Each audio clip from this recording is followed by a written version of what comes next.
Ladies and gentlemen, boys and girls, and everybody in between, welcome to another episode of the Chaps Chat Cats, a part of the Hoops Crew Media Network. A very chapsy new year to you and yours. We've crossed from 24 into 2025. We're doing it all again. We're getting too old for this, but we're still here and we're still doing it. This will be, I think, the fifth year of operation for the Chaps. My name's Jake, and I'm joined, as I have been for all those years, by the one and only, the incomparable duo of Johnny and Sambo. Happy New Year! Happy New Year!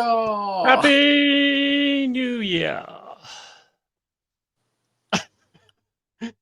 John sounds like it's actually like December again. 28th, 2025. You know, like that was sort of the energy level brought there, Johnny. Are you okay? You doing okay? I'm fine. It's just, that glorious time of year when you work in hospitality where everyone's an asshole. I ain't spending any time on it because in the meantime, every 3 months, a person is torn to pieces by a crocodile in North Queensland. Got to keep perspective, and Bob helps us do that. He does. Thanks, Bob. You know, no worries. On the episode tonight, this afternoon, we're recording at 2:45 on Thursday. Who knows when you're listening to this? The whole world might be gone. This might be listened to 1,000 years later, and they'll be thinking, what were the people doing on the day that the comet finally hit the Earth? And they'll come and find our show. Just as all podcasts. Yeah. Pretty accurate. On this episode, we're reflecting on 2024. We're going to look ahead to 2025. That'll take us about 20 minutes, hopefully. And then we're going to flick real quick over to Patreon, and we're going to talk about our 2025 resolutions/revolutions. You know, if it's a really powerful idea.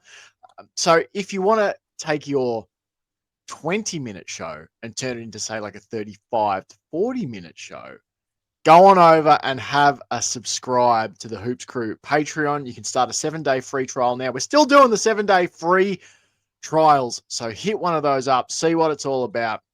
During the footy season, it's absolutely wall-to-wall Cats coverage, so make sure you go on over and check it out. Join the Hoops Crew Patreon. And chaps, before we get into our reflections and look ahead, we have to say, we want to say, we greatly desire to say, and say it with our chests, a big Hoops Crew Media Network thank you to our media network sponsor, the incomparable Cyril Cook Florist. Used incomparable twice in the opening 3.5 minutes of this show. www.cyrilcookflorist.com.au. That's Cook spelled with an E. You can phone them up 035 222 2244, or if you're feeling jaunty, get on over to Shop 1211 Leather Street in Breakwater. That's their in-store location. If you go on over there and tell them that the Hoops Crew sent you, they will knock 20% off your next in-store purchase. How about that? Thank you to Cyril Cook for sponsoring the Hoops Crew Media Network, and thank you to you in advance for supporting the people who support us. Chaps, let's dive in. We're going to start with reflections. Get your spirit fingers out, your jazz hands out, because we're going into the past. To 2024. It's a Cats reflection. And I'm happy for us to go wherever here. Men's season, women's season. We can talk about VFL, just the things that stood out to you. What are your big takeaways? Johnny, I'll go to you first. What's something that you're sort of reflecting on now? It's in the rearview mirror. What was the Cats 2024 like for you? Overall, pretty spectacular season, I would say. Like it never felt like it really got going as energetic or as exciting as 2022, but reflecting on it was still a pretty bloody impressive season. Everyone except us had written the Cats off, saying, well, we weren't going to make finals, we're going to even make the top 10, going to struggle, we're going to fall off the cliff. and we end up making the prelim yet again, 10 points off the grand final. And I don't think it really appreciated what the Cats were able to do at the end of the season. It was still that bit of disappointment of losing out in the prelim to the Lions. But on a reflection, I think that what the Cats achieved and what they're able to get out of 2024 was bloody awesome and a really good year. Like, sort of coming along with some really good players, Lawson Humphreys, Ollie Dempsey, Jack Henry, Tyson Stengel was getting back to his best. I think we start to see a bit more from Sam de Koning. So yeah, I think on reflection, 2024, I'm pretty sure we said at the end of the year was a big success, but I think we can look back on it as being even a bigger success than what we may have first initially thought. And yeah, just look back and go, yeah, that was awesome year. Another really awesome year to be a Cats fan. Sambo, what about you? What sort of sticks out? How you left feeling about 2024? Yeah, I mean, I'll continue John's sort of trend of talking about the M for now. And it was similar. My overall reflection was similar to John's. Like, I feel like we were all stayed pretty positive. There were some down moments for sure, but I think we kept things pretty optimistic. But I think there's a lot of stories. Like, when you think back about it, like, it was a bit of a, I was casting my mind back trying to remember what was in 2023 and what was in 2024. And, I feel like there was a lot of little narratives and stuff that popped up this year. So I don't know if any of these are sort of good or bad, particularly, like, as they come to my mind. I'm not really putting them in a category. But, like, the Tom Stewart being tagged thing, that was a big thing for that season. That had never happened before. That had a huge impact. There were some good things out of it. Some other players had to step up a little bit. If anything, it pointed to some chinks in our armor that we were able to sort of hopefully work towards fixing. I think it added dimension to Tom Stewart's game with him going into the midfield and showing how impactful he could be there almost immediately. So that was sort of a big one. I think the Tom Hawkins one is really lingering with me in quite not to bring us down again, but in a real bitter kind of way. Like, we'd spoken about his retirement, and I mentioned how, comparing it to the Selwood one, it was so different. The Selwood retirement was so fairy tale, and we'd gone through this roller coaster, and we were able to accept it and shed a tear, and it was like a little bit of a wake after the massive celebrations, and it just felt very poetic and really apt. And I never sort of had any bitterness about Selwood's one, whereas the Tom Hawkins one, I was sort of saying, I feel like it's not real yet. It hasn't settled in yet. It'll take some time. And it's probably been 2-3 months since we had that discussion. And I still feel like it's weird that it just didn't.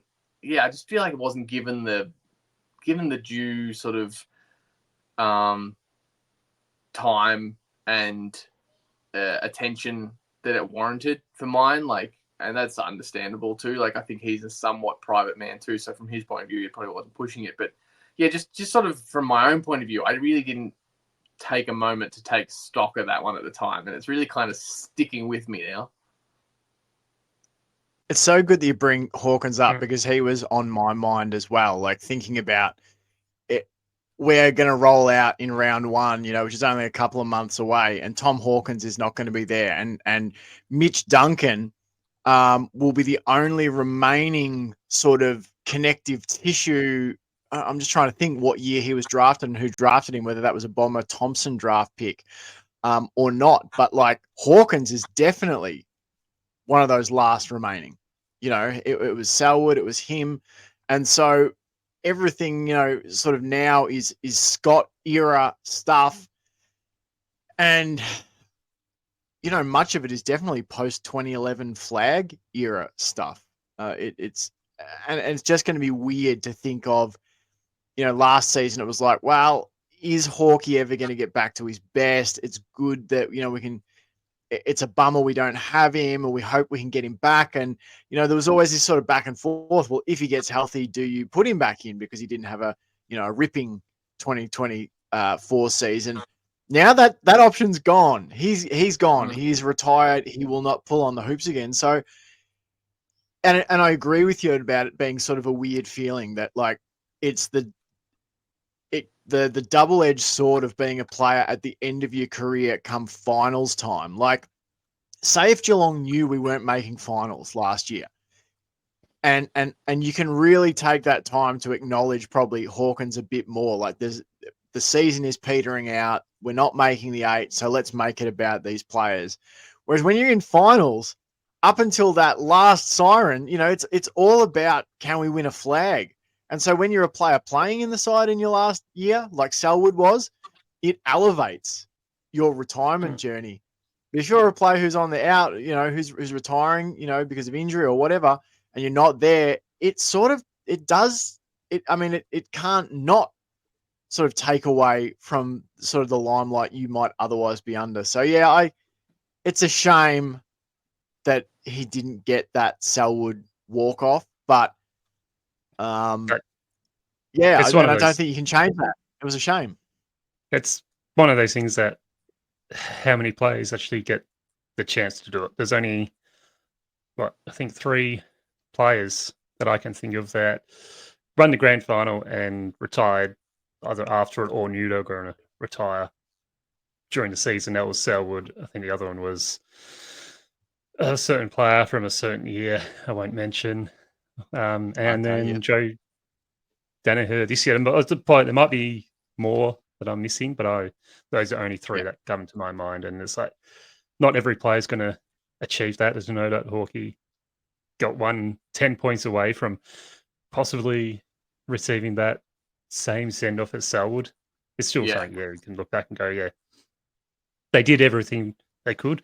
Ultimately, it was just fell short. And yeah, it was sad and disappointing for Hawkey, but I also think he's had a career that you look back on and go, if any player signing up for AFL, they said you can have this career, they'll go, that's pretty incredible. And my last game, I missed out on grand final by 10 points. I'll take that. Mm-hmm. Who wouldn't? Oh yeah, for sure. And I don't think he should have any regrets about the year or even the club or anything. It was more just as more a personal point of view. Like I felt like it feels different because it will sink in. But I've now realized I don't think it will because the scenario is just so different. Like it is. And I feel like I should have taken more time. But at the same time, I guess we didn't really have a chance because he was already injured and the season was still ongoing when he announced it. Like it was a really weird kind of, perfect storm just to make it kind of brushed under the rug because it had been announced and talked about already. And then it was all the furor about, as you were saying, Jake, wouldn't he be selected? And then when we didn't make the grand final, obviously the media at large didn't care anymore. They sort of moved on. And I agree, like how many players get that fairy tale thing that Selwood had. But I guess on the other hand, the thing that's keeping me back is how many Tom Hawkins do you have? Yeah. Exactly. He was so special. I feel like I did myself a disservice not to like force myself to go and watch some highlights or something and just like and have my own kind of ceremony for it. Maybe there's still time, I suppose. There's still time. I just thinking too. So like, but on balance, we would agree that on the field, it was a really successful year, particularly if you're looking at the men's, the way that season played out, to come within, as you said, 10 points, 2 kicks of another grand final. I don't know about you, chaps. Like that hasn't like stuck to my ribs that much. The Brisbane one, I think Brisbane actually have won a lot of respect from me last season. Like they used to be a team I really disliked, but I have to say, like what they were able to achieve, the path they took to win that flag, I was like, no, they very well deserved it. So it hasn't really, it doesn't keep me up at night. I've barely thought about it, to be honest. I just want to quickly draw some attention to the VFL campaign, the men's one. The women had a really tough year in the VFLW. A lot of injury, a lot of list turnover, and it just it was really hard for them to compete to get sort of a finals berth. So there's some things you could pick through there, but probably not in a 20-25 minute podcast. The men's team, I just wanted to talk about like the year-on-year progress just quickly. So 2022, the VFL men finished 14th, missed finals in the VFL. They have 8 wins, 10 losses. The next season in 2023, it's a similar story. They finished 13th, 8 wins, 9 losses, 1 draw. Last year, massive improvement. And I think this is really important. They have 12 wins, 5 losses, 1 draw. They finish 4th on 50 points. Now, they went out straight sets in the finals. They lost to Werribee. They lost to Southport. They were competitive in both of those games up to a point.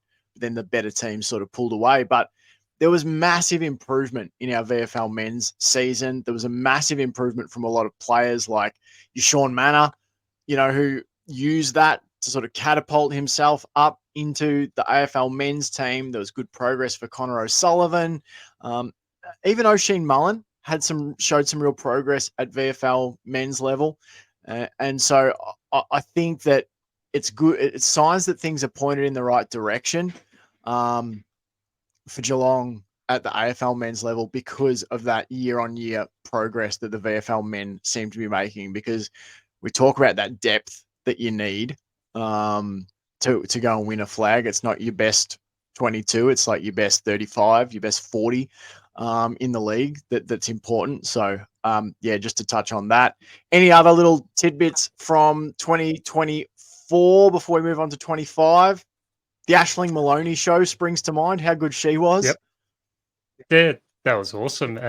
Just the whole Cats AFLW side, the way they started the year and just continue to build and never give up until the last game to try and make finals was also another really good story from the entire team. That, yes, it was looking pretty much done and dusted, but you never felt like they had given up.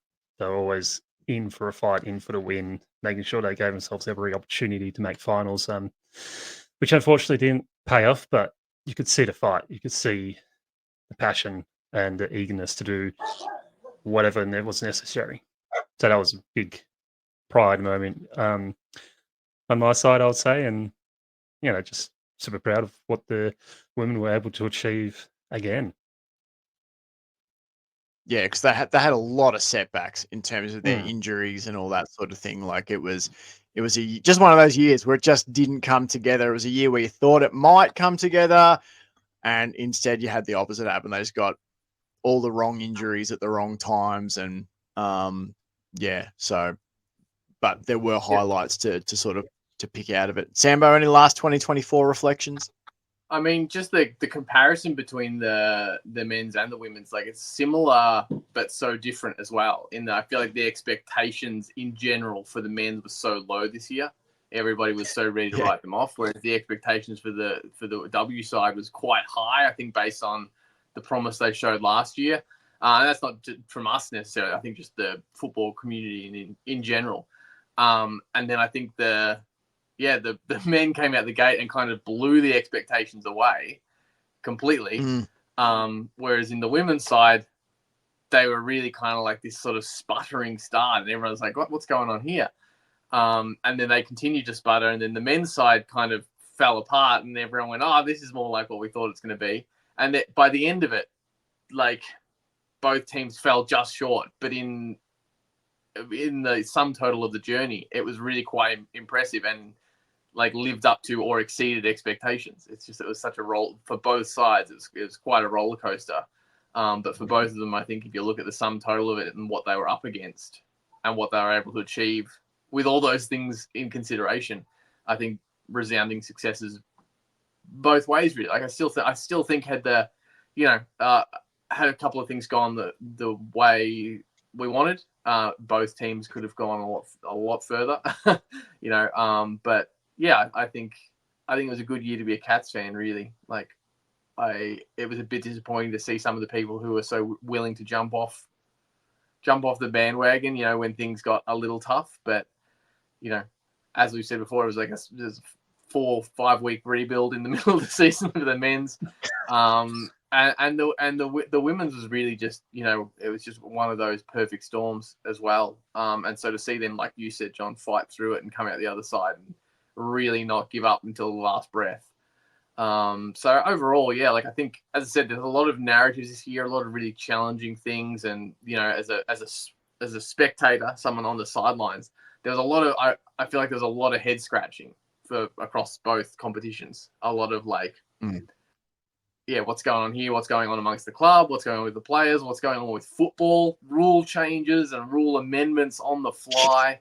It was a pretty tumultuous year, but I think, like you said, we all seem to be in a similar place, that through all of that, we had a damn good crack at it in 2 different leagues. So hard to complain. Love it.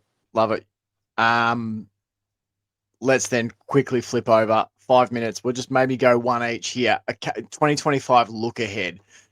I guess, your gauge of maybe something you're looking forward to, something that's making you nervous, maybe a general sentiment about the upcoming season. Sam, you can start us off here. What's sort of an early 2025 season look ahead for you? Though it's not that early, because we're only about 8 weeks from the stuff starting. Well, it's in a different episode, so it's not too contentious, but I am going to fully admit that I'm on a completely different page than what you guys were about this player a few episodes ago. And even myself, I just didn't have strong feelings at the time, but I've just been getting sucked into the social media posts and and I'm fully on board with Bailey Smith just coming in and making an immediate impact. I just completely, not completely flipped, because as I said, I just didn't have a strong stance on it really. But I think yeah, I've just been getting hyped. I've been getting a lot of hype, seeing him interacting with the other players and training with the players and really looking like he's just fully at home there.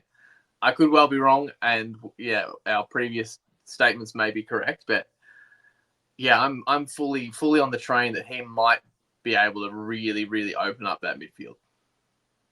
Choo choo! Nice. Sam's Love on the it. Bailey Smith train. Yeah. It's good to have at least one of us really psyched about it. Yeah. So I'm just telling myself not to get too excited, but yeah, I know deep down when that first game starts and I see him in that number 3 running out there and he does something special, I know as soon as he does something really extraordinary or does something to save a game or win us a game, I'm just going to be like, yep, I'm on board. But until then, I'm just reserving judgment. Bit more reserving judgment. But I know deep down somewhere in me is very excited that he's coming to the Cats, and I can't wait to see him go out and play. Yeah, and it is, but yeah, I just don't want to get my hopes up too much and leave myself disappointed later on in the season. Yeah. It's too late. My hopes are way too high. I just love the tribalism of it. The fact that he's a player I could not stand. He probably in my top 5 least favorite players in the league. And then he puts on a different jumper, and I'm like, oh, he's pretty good. He's all right. Yeah, love him. What about you, Johnny? I'm looking forward to seeing Shannon Neal's progression. I'm a big fan of Shannon Neal. I reckon he can become something really good for the Cats, become a next spearhead, and I'm just really looking forward to seeing how his progression goes over a whole season. I hope he gets all 20 games or close to all 20 games, stays fit and healthy. He just gets a good crack at the Cats forward line. And, with Jeremy Cameron there, Oliver Henry there, he's tall, he's strong.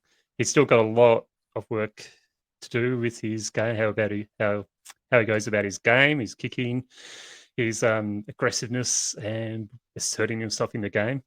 He's a work in progress, but I'm really looking forward to seeing him grow in that area of the field, and I just hope he can become that player I think he can. I'm going to sneak 2 in here, real quick ones. I always do this. First one is I'm just really interested to see what that AFLW forward line is like if we get Aisling Maloney, Jackie Parry, and Chloe Shear all in it at the same time. I think that has the potential. I remember there was a couple of seasons there. I mean, even the year we won the flag, when you had Cameron, Hawkins, and Rowan in different matches, just tearing, other teams apart in the men's. Like, I feel like that could be that similar thing. Like, if Parry is the third most dangerous forward out of your forward line, that's a pretty dangerous forward line, if it goes Maloney, Shear, and Parry. So I'm excited for that. And on the men's side of things, I'm fascinated to see if the standard remains the same, because you've now lost Hawkins as well. And I know these players float around the club and all that sort of thing, but the reality is Mitch Duncan won't be around for too much longer either. And then it's really is, and likewise Patrick Dangerfield. And then you're moving into this whole other era where it's the Dempseys, the Humphreys, the Sean Manners, the Henry brothers. All of these players, it's going to be over to you. And so I think, we had premiership year, then a really down year in 2023. You miss finals, down by our standards. Then you go back to a prelim. So is this year, back to another deep finals run? Or does it dip down again? I think 2025 is going to be an interesting measuring stick of, again, 3 seasons into the post-Selwood era. Does the standard remain the same? Does the consistency remain? I tend to think it will, but I think it's another interesting little milestone to pass, another season with Selwood in the rearview mirror, and where do we sort of wash up when it's all said and done, particularly when you factor in the Hawkins retirement. All right, that is all for the public part of the show. If you'd like to come with us for another 15 minutes of footy chat, we're going to talk about our 2025 resolutions/revolutions over on the Patreon. Thanks so much for watching. Thanks so much for listening. We really appreciate it. Think that our next episode will be early next week, and we're going to be looking at putting forward our very, very, very early, our personal best 22 for the Cats in 2025. So that's what next episode will be on the public part of the show. Until that time, go Cats! Go Cats! Go Cats!